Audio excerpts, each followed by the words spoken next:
ಪ್ರಧಾನಿ ನರೇಂದ್ರ ಮೋದಿ ಅವರು ಇಂದು ಉತ್ತರ ಪ್ರದೇಶದ ಮೀರತ್ಗೆ ಭೇಟಿ ನೀಡಲಿದ್ದಾರೆ. ಶತಾಬ್ದಿ ನಗರ ನಮೋ ಭಾರತ್ ನಿಲ್ದಾಣದಲ್ಲಿ ಮೀರತ್ ಮೆಟ್ರೋ ಮತ್ತು ನಮೋ ಭಾರತ್ ರೈಲಿಗೆ ಪ್ರಧಾನಿ ಚಾಲನೆ ನೀಡಲಿದ್ದಾರೆ. ಇದೇ ವೇಳೆ ಅವರು ಮೀರತ್ ದಕ್ಷಿಣ ನಿಲ್ದಾಣದವರೆಗೆ ಮೆಟ್ರೋ ರೈಲಿನಲ್ಲಿ ಪ್ರಯಾಣಿಸಲಿದ್ದಾರೆ.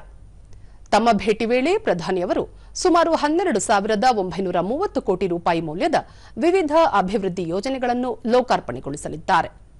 ಪ್ರಧಾನಿಯವರು ಸಂಪೂರ್ಣ 82 ಕಿಲೋಮೀಟರ್ ದೆಹಲಿ ಮೀರತ್ ನಮೋ ಭಾರತ್ ಕಾರಿಡಾರ್ ಮತ್ತು ದೇಶದ ಮೊದಲ ನಮೋ ಭಾರತ್ ಪ್ರಾದೇಶಿಕ ಕ್ಷಿಪ್ರ ಸಾರಿಗೆ ವ್ಯವಸ್ಥೆಯ ಉಳಿದ ವಿಭಾಗಗಳನ್ನು ಉದ್ಘಾಟಿಸಲಿದ್ದಾರೆ. ಈ ಯೋಜನೆಗಳು ನಗರ ಚಲನಶೀಲತೆಯನ್ನು ಪರಿವರ್ತಿಸುವ ಮತ್ತು ನಾಗರಿಕರ ಜೀವನ ಸುಲಭತೆಯನ್ನು ಸುಧಾರಿಸುವ ತಡೆರಹಿತ, ಪರಿಣಾಮಕಾರಿ, ಆಧುನಿಕ ಮತ್ತು ಸುಸ್ಥಿರ ಸಾರ್ವಜನಿಕ ಸಾರಿಗೆ ವ್ಯವಸ್ಥೆಗಳನ್ನು ಖಚಿತಪಡಿಸಿಕೊಳ್ಳುವ ಪ್ರಧಾನಿ ನರೇಂದ್ರ ಮೋದಿಯವರ ದೃಷ್ಟಿಕೋನಕ್ಕೆ ಮತ್ತಷ್ಟು ಉತ್ತೇಜನ ನೀಡುತ್ತವೆ.